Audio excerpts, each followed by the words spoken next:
Bayangkan, baru diupload selama 6 jam saja, namun poster ajakan tokoh bangsa yang dikenal dengan sebutan UAS, Ustadz Abdul Somad maksudnya ya, tersebut di Instagram untuk mendukung ide Masjid Jogokarian Jogja dan menyumbang duit untuk membeli kapal sendiri selam sendiri itu sudah disukai oleh 121.000 lebih netizen dalam 6 jam.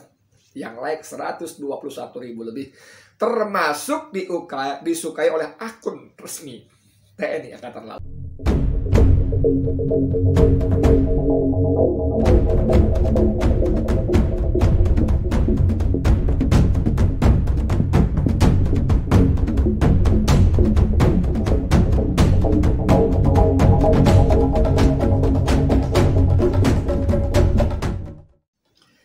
Bismillahirrahmanirrahim. Assalamualaikum warahmatullahi wabarakatuh. Saudara, dengan saya lagi Edi Mulyadi dari Forum News Network FNN. Masih soal musibah tenggelamnya kapal KRI, kapal Perang Republik Indonesia KRI Nanggala 402. Saya tidak ingin bicara soal spekulasi macam-macam penyebabnya, apakah karena human error, udah hampir pasti tidak ada yang mengatakan demikian.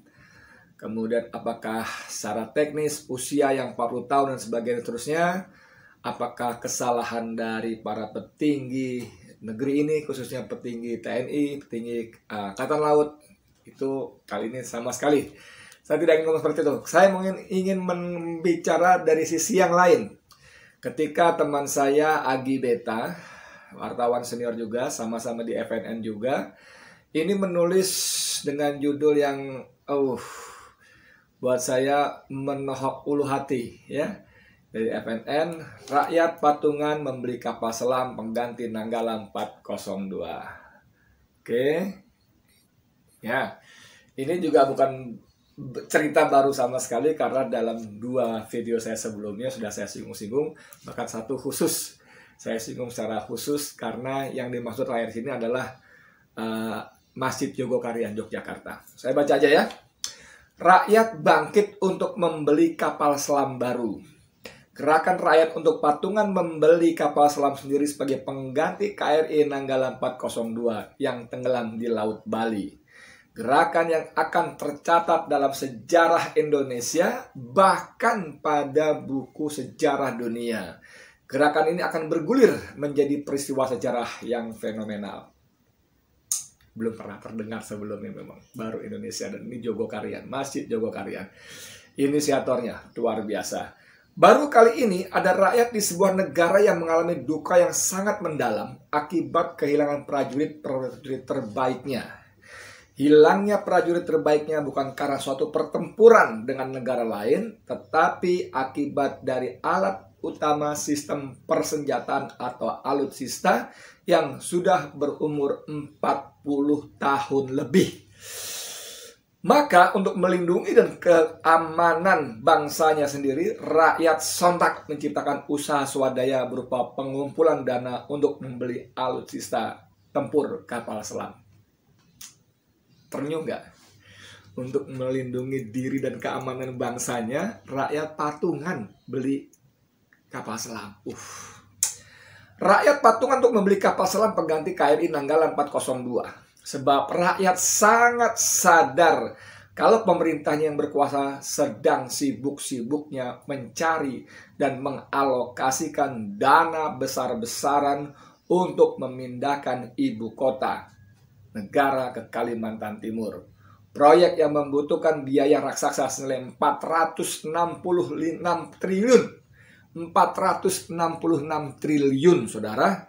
Namun untuk membeli kapal selam baru susahnya minta ampun. Di sini Agi mulai menunjukkan pesan-pesannya selain tadi di atas ya. Bagaimana rakyat harus berjuang sendiri untuk melindungi keamanan diri dan bangsanya. Dengan membeli kapal selam patungan, dahsyat benar. Rakyat juga menyadari waktu pemerintah telah habis hanya untuk mencari utangan sana-sini demi untuk menambal anggaran pendapatan belanja dan negara APBN yang pada Maret 2021 saja sudah tekor sebesar 144 triliun. Rakyat pun sangat paham kalau penguasa negara yang sedang panik dalam mengejar pajak dengan membuat daftar baru barang-barang milik rakyat yang perlu untuk dipajaki. Rakyat harus dikuras melalui pajak demi mengisi kas negara yang kosong. Anda ingat, kira-kira 2 tahun yang lalu pemerintah menerbitkan sekitar 4.700-an kalau nggak salah nomor HS Harmonized System, barang-barang yang dipajaki. Anda tahu antara lain itu sisir, sampo, tasbih, gila nggak?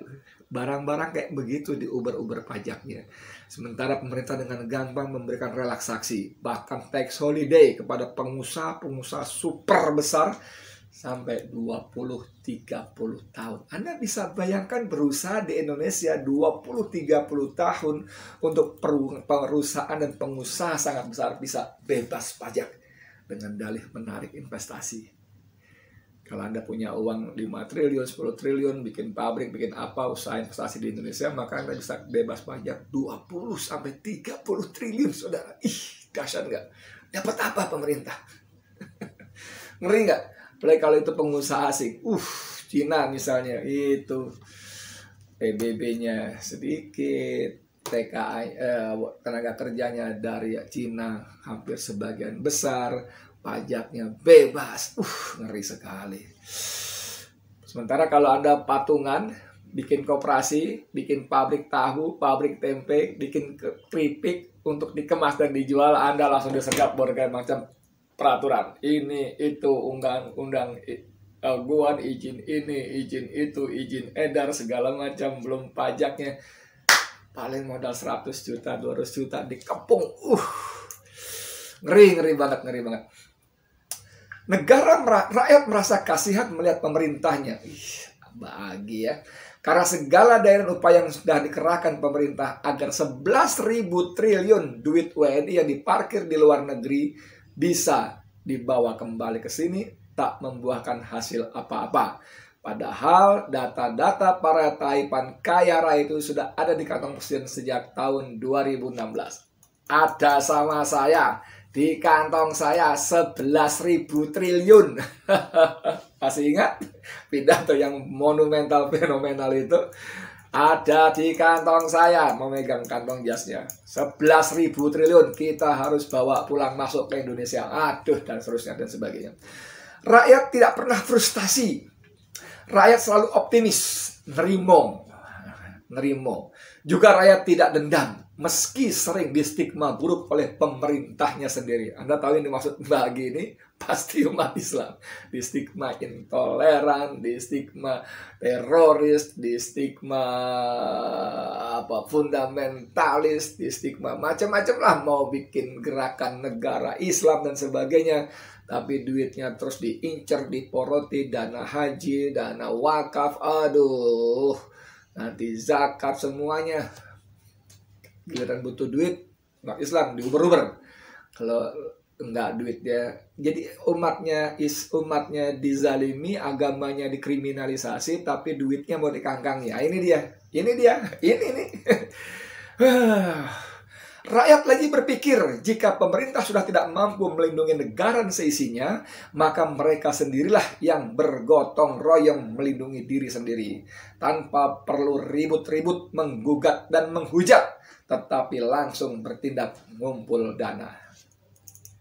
Gak banyak bunyi. Saya sampai sekarang gak baca apa-apa dari Jogokarian, dari takmirnya Ustadz Jais apa ya?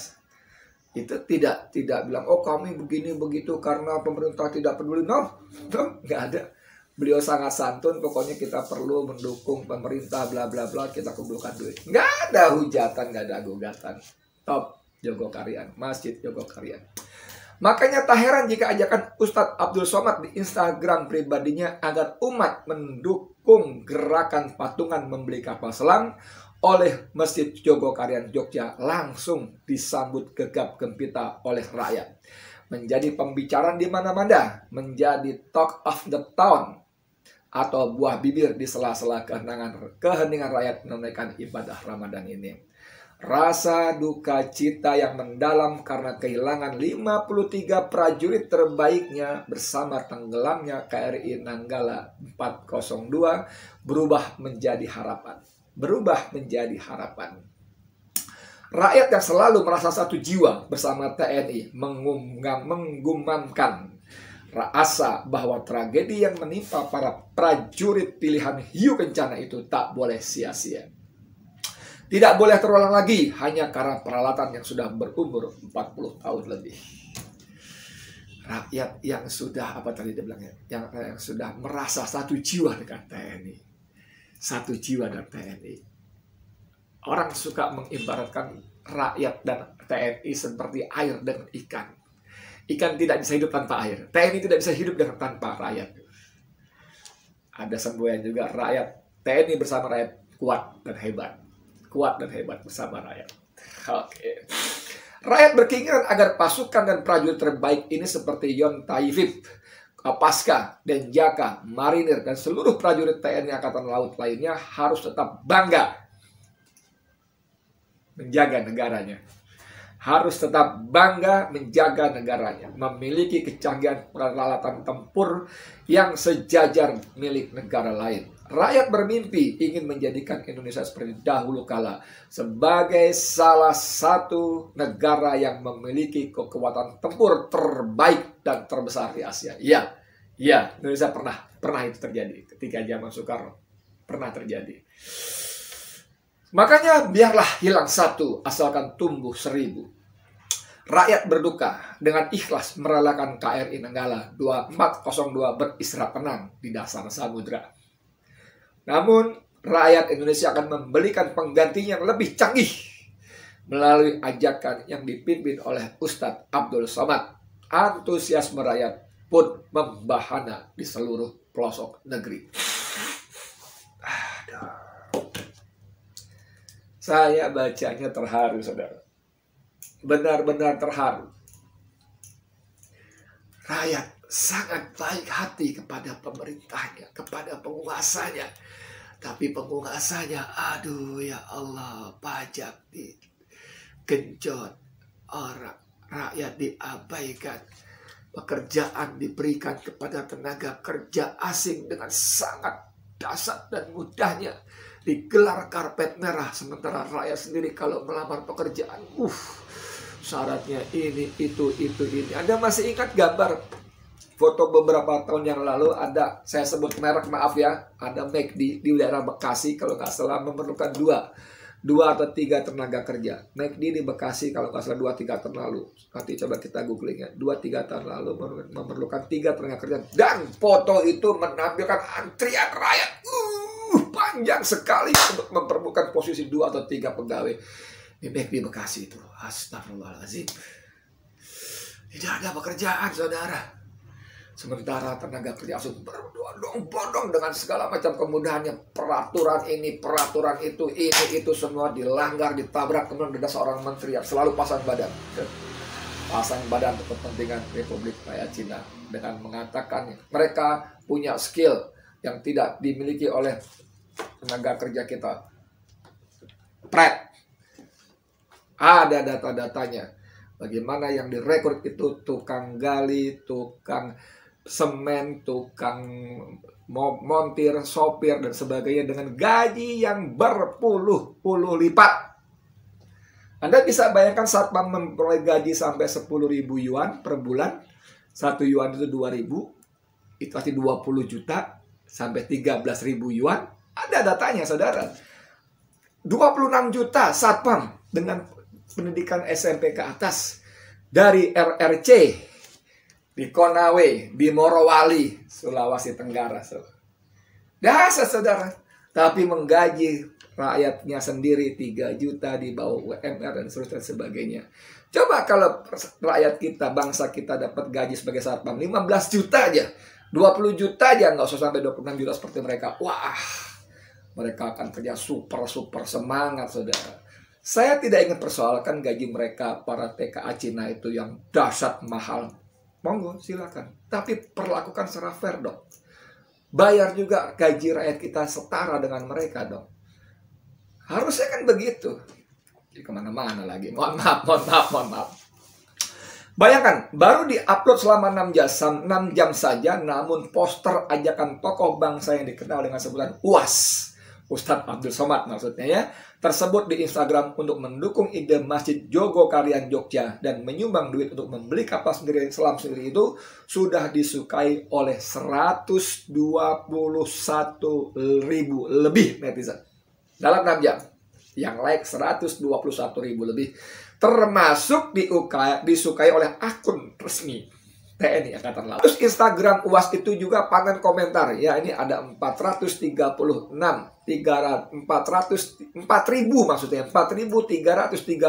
komentar yang umumnya mendukung seruan positif tersebut. Poster itu pun menjadi tenar karena di-download dan dibagikan ke berbagai media sosial. Saya dapat juga dari grup WA, bukan dari Instagramnya Abdul Somad. Gerakan ini benar-benar telah membuat kebangkitan untuk selalu bersama-sama dengan anak kandungnya, TNI, dalam menjaga dan menyelamatkan bangsa. Jadi TNI itu anak kandung rakyat Indonesia. Jangan salah ya. Tidak ada ceritanya TNI melupakan dan melalaikan rakyat Indonesia. Tidak ada ceritanya. Tidak ada cerita. Dan tidak boleh. Kalaupun sampai ada yang coba-coba, itu tidak boleh. Kalaupun ada petinggi TNI yang mencoba memisahkan rakyat Indonesia dengan rakyatnya, tidak boleh. Kalaupun ada petinggi TNI yang mencoba melibatkan TNI untuk menghalau, menghantam, apalagi membantai massa demonstran yang itu rakyat Indonesia, seharusnya tidak boleh. Tidak boleh. Kan begitu. Sementara itu di dunia nyata, rakyat Jogja juga menyambut gembira ajakan Masjid Jogokarian. Masjid yang selama ini sangat dipercaya karena terkenal amanah dalam mengelola uang jamaah itu menuai pujian. Ajakan orisinil itu menggerakkan hati umat dari kelas papa hingga kaya raya. 1.000, 2.000 uang berwarna hijau, biru, dan merah perlahan mulai terkumpul.